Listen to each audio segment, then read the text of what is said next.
오늘 주제가 안방에서 즐기는 세계문화유산입니다. 세계문화유산은 대부분이 아니라 거의 100%라도 봐도 좋을 정도로 야외에 있어요. 그리고 여러분들이 항시 생활하시는 집이라는 공간에서 어느 정도 떨어져 있습니다. 근데 다들 아시다시피 요즘 쉽게 외출이 허용되지 않고 또 거리두기라는, 근데 사실 세계문화유산과 거리를 둘 필요는 없습니다. 다만 세계문화유산이 있는 곳에는 항상 너도 나도 많은 사람들이 있게 마련이죠. 그래서 한번 이번 기회에 앞으로 이 시국이 끝나고 세계문화유산을 자발적으로 제대로 즐길 수 있도록 제가 한번 어떤 그 보는 시각과 가치관과 틀을 좀 한번 마련해 드릴까 합니다. 자, 그거의 먼저 첫 번째 단계로서 고고학이란 과연 무엇인가? 일단 고고학이라는 거는 남들 가기 힘든 곳을 자기 집 드나들듯이 드나드는 야외, 그 다음에 모험, 그리고 일상생활에서 전혀 볼 수 없는 뭔가 신기한 거를 본다는 것에서도 많은 사람들이 흥미와 호기심과 동경을 자아냅니다.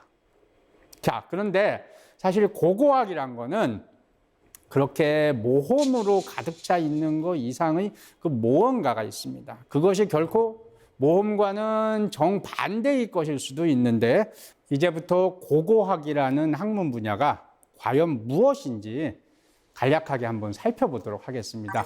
고고학은 한자로 저렇게 쓰고 그 다음에 영어로는 archaeology라고 합니다.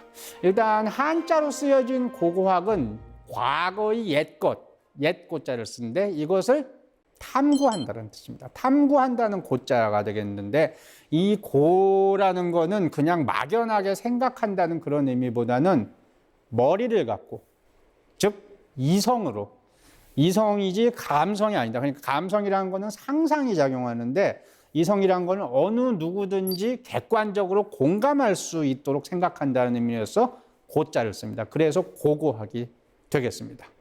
자, 그 다음에 아케올로지도 역시 마찬가지입니다. 아케올로지 같은 경우는 그리스어인 아케오스하고 그 다음에 로고스가 합성됩니다. 우리가 보통 무슨 학문 분야를 영어로 할 때 로지라는 표현을 많이 쓰는데 이것은 공통적으로 이성을 통한 사유행위입니다. 즉 고고학, 아케올로지 모두 다 과거에 대해서 객관적인 지식을 머리를 써서 이성을 갖고 탐구하는 그런 분야라고 보면 되겠습니다. 그 다음에 가장 중요한 게 물질 자료를 가지고 과거를 탐구하는 것입니다. 과거로부터 현재까지 남아있는 물건들, 이것을 우리가 다루게 되는 것이 고고학이 되겠습니다. 자, 지금 보시는 것이 바로 고고학의 한 발굴 현장의 모습이 되겠습니다. 과거에 저것이 아마 1992년도 지금 현재 국립박물관 관장이신 백이동 관장님도 계시고 그 다음에 우리나라 한국고고학계의 선구자이신 산불 김원용 선생님, 그리고 그 옆에는 당시 학생이었던 제가 있습니다. 자, 이러한 고고학은 최근에도 저희 학과 학생들과 비슷한 방식으로 이루어지고 있습니다. 보시면 알겠지만 인디애나 존스하고 비슷하다면 비슷한 거는 꾀죄죄한 것밖에 없습니다. 근데 사실 저기서 뭔가 낭만을 찾기는 쉽지가 않죠. 여기는 포천, 경기도 포천시에 있는 사람들이 잘 드나들지 않습니다. 실제로 우리가 이 사진을 찍을 때도 바로 옆에 멧돼지 떼가 다닐 정도였는데, 고고학은 이렇게 사람들이 안 가는 곳을 다니면서, 지금 손에 연장 하나씩 들고 있죠. 이렇게 돌아다니면서 땅을 조금씩 파보면서 노출된 것들을 우리가 수습하고 그걸 통해서 본격적으로 발굴을 하기 전에 과연 이 땅에 어떠한 과거의 물질 자료가 있나 그 흔적을 먼저 찾아내게 됩니다. 지금 보시는 것들은 박물관에 있는 토기들인데, 사실 여러분들이 박물관 가서 보면 이것은 박물관에 있기 때문에 아주 그냥 자연스러운 토기로 묘사가 되지만 이것이 어떤 과정을 거쳤나, 예를 들면 땅 속에 한 수천 년 정도 묻혀 있다가 그것을 고고학자들이 발굴이라는 작업을 통해서 파냅니다. 근데 저 상태로 그대로 나오는 경우는 거의 없습니다. 다 산산조각 깨진 걸 나오는데 이것을 수개월 동안 복원하고 붙이고 그래서 지금 박물관에 전시할 수 있는 수준으로 만들어 놓습니다. 자, 그 다음에 지금 보시는 게 경기도 연천군에 있는 정곡리라는 구석규적, 세계적으로 유명한 구석규적인데 그 발굴 작업입니다. 대략 사람들 높이를 볼 때 한 5, 6m 정도 파 내려갔습니다. 그 다음에 땅의 색깔이 위에는 빨간색, 아래는 노란색이죠. 그것은 바로 수만 년 동안 당시 땅이 퇴적되던 당시 환경이 변했기 때문에 땅 색깔도 바뀌는 겁니다. 자, 이렇게 그 땅을 파내면서 여기서 나온 석기들을 수습하고 그 다음에 오른쪽 사진은 이렇게 땅을 파내려가는 동안 꾸준히 발견되는 유물들을 그 즉석에서 변질되지 않도록 세척하고 그 다음에 기록을 하는 작업이 동시에 이루어지게 됩니다. 자, 그래서 나온 게 이게 바로 주먹도끼라고 불리는 구석기 시대의 그러한 유물이 되겠습니다. 이것이 바로 고고학이 이루어지는 방식이라고 볼 수 있는데 여기서만 끝나는 게 아닙니다. 일단 보시면 많이 아시는 그런 거죠. 바로 이집트 기자라는 도시에 있는 피라미드하고 그 다음에 그 옆에 있는 사람과 사자의 합성물이라고 볼 수 있는 스핑크스의 석상이 되겠습니다. 이렇게 엄청나게 커다랗고 그 다음에 그 당시 최고 신분이던 이집트의 왕인 파라오를 위한 전적인 공간이 되겠습니다. 자, 그런데 고고학은 이렇게 웅장하고 휘황찬란하고 그 다음에 뭔가 좀 럭셔리한 그런 물질 자료만 다루는 게 아니라 오른쪽에 있는 물건, 식사 중인 분은 좀 모르겠지만 우리 아나운서 이게 뭐 같아요? 식사 중이면 좀 그렇다고 하셨으니까 네. 배설물이 그렇습니다. 식사한 다음에 한참 있다 나오는 건데 자, 고고학은 이런 것까지도 연구를 해야 된다. 왜냐하면 과거에 남긴 엄연한 물질 자료이고 그 다음에 사람 몸을 거쳐서 나온 거고 그 다음에 사람이 과거에 섭취하는 거는 역시 마찬가지로 그 당시 과거에 사람과 함께 살던 동물, 식물, 광물입니다. 자, 이걸 통해서 우리가 그 당시 어떤 동식물을 사람이 섭취했고 또 이것을 먹은 사람의 건강 상태는 어떠했고 그 다음에 이러한 식재료가 그 당시 서식하던 당시의 환경도 알 수가 있습니다.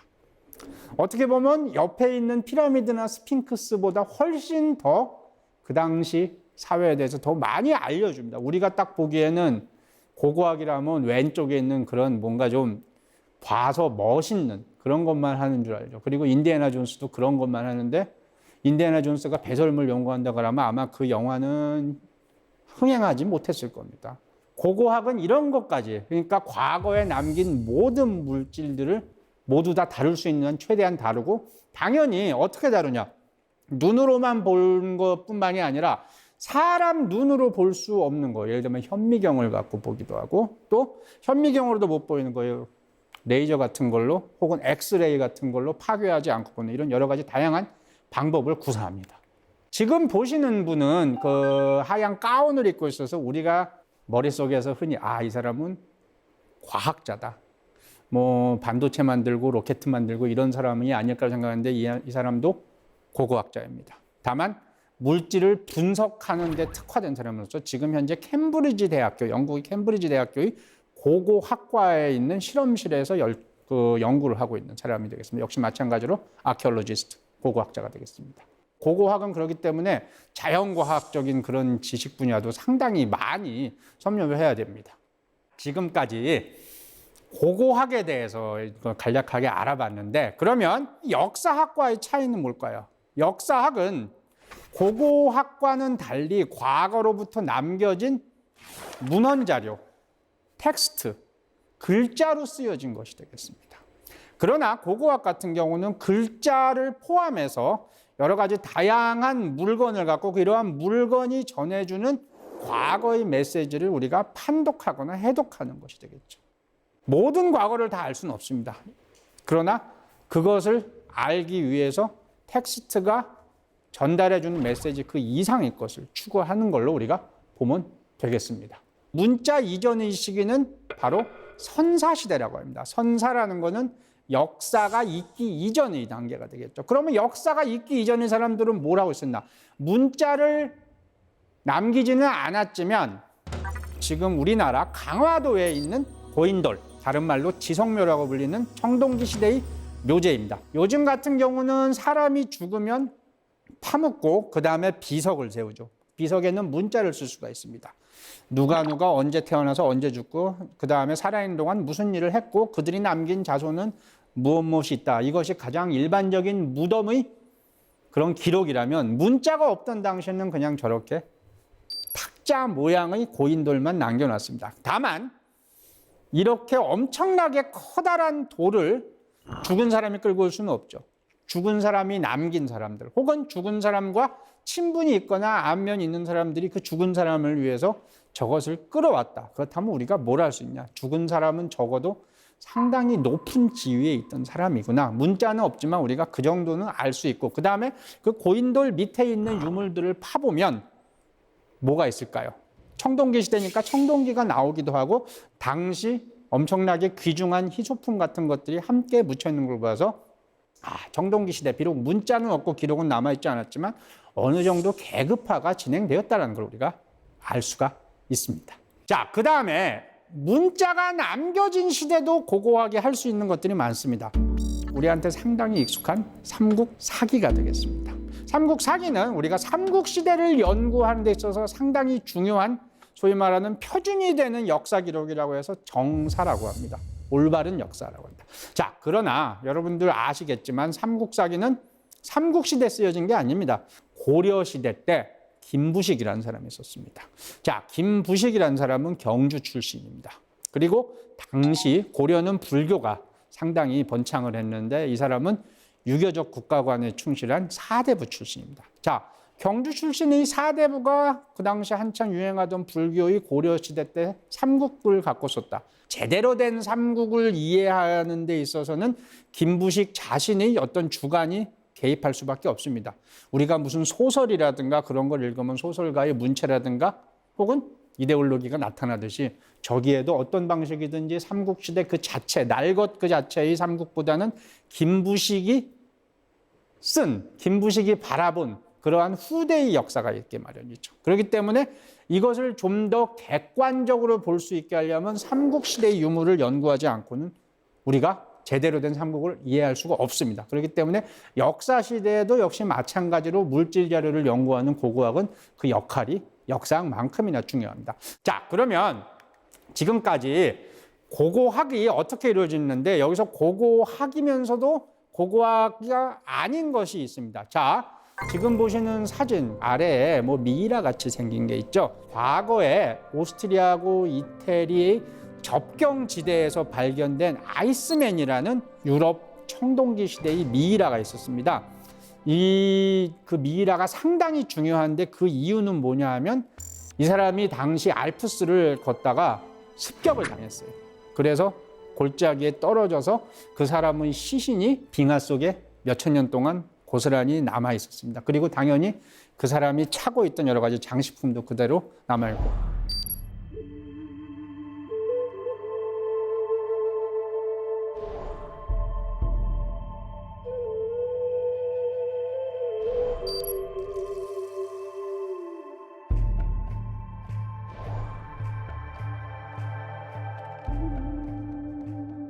이 시신 하나 때문에 당시 유럽에서 살던 사람들이 몸이라든가 그 다음에 그들이 꿈이었던 것, 그 다음에 그들이 가지고 다녔던 물건들이 고스란히 정보가 우리에게 지금 현재 몇천 년이 지난 상태에서도 전달될 수가 있습니다.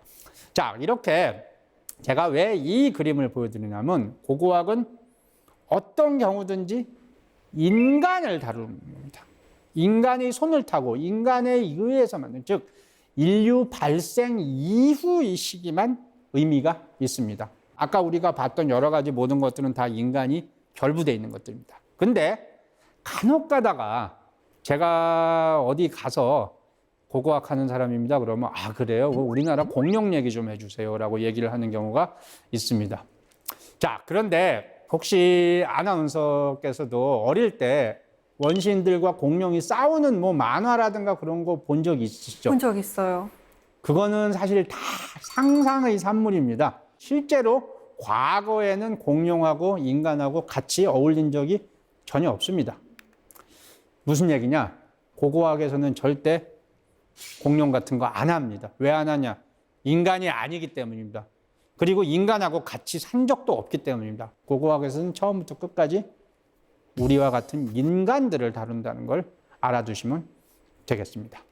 본격적으로 이제 고고학이 다루는 거 물질 자료라고 했습니다. 자, 물질 자료 중에서 전 세계 사람들이 모두 다 그 가치를 인정하고 그 다음에 과거로부터 물려받아서 우리의 후손들한테 다시 전수해지기 위해서 어떤 공감대를 형성한 하나의 제도적인 산물이 바로 유네스코 세계 문화유산이 되겠습니다. 문화유산이 무엇인가 우리가 알아볼까 하는데요. 문화유산을 이해하기 가장 좋은 방법은 그거의 상대되는 개념으로서 자연유산과 문화유산을 비교하는 것이 되겠습니다.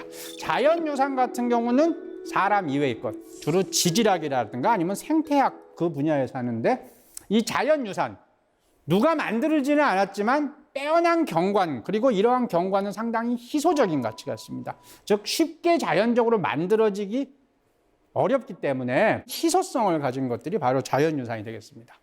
자, 그 다음에 문화유산, 말 그대로 사람이 만들었다고 얘기했죠. 문화적이면서 동시에 미적으로 어느 누구든지 그런 가치를 느낄 수 있도록 예술적인 공법이 가염이 된 것을 얘기합니다. 자, 유물 중에도 제대로 만들어진 것이 있고 제대로 못 만들어진 것이 있고 아무렇게나 만들어진 것이 있습니다. 우리가 아까 봤던 스핑크스나 피라미드는 그 당시 기준에서 일단 규모도 거창하고 또 상당히 예술적 가치를 보여주지만 그 옆에 있던 배설물은 아무나 만들 수가 있죠. 이것을 문화유산이라고 하지는 않습니다. 자, 그렇기 때문에 이 문화유산은 희소성이 있는 것은 자연유산과 같지만 예술적인 가치로서, 즉 사람 손을 탔다는 것. 그렇기 때문에 앞으로도 세월이 흐르면 어떻게든지 변형이 될 수가 있습니다. 그래서 이것을 변형을 최소화시키기 위해서 지금 현재 우리가 그것에 대해서 조금이라도 신경을 쓰고 또 보존을 위해서 노력을 하고 이러한 노력을 해서 세계 각국의 모든 사람들이 한꺼번에 모여서 공감대를 형성하는 것이라고 보면 되겠습니다.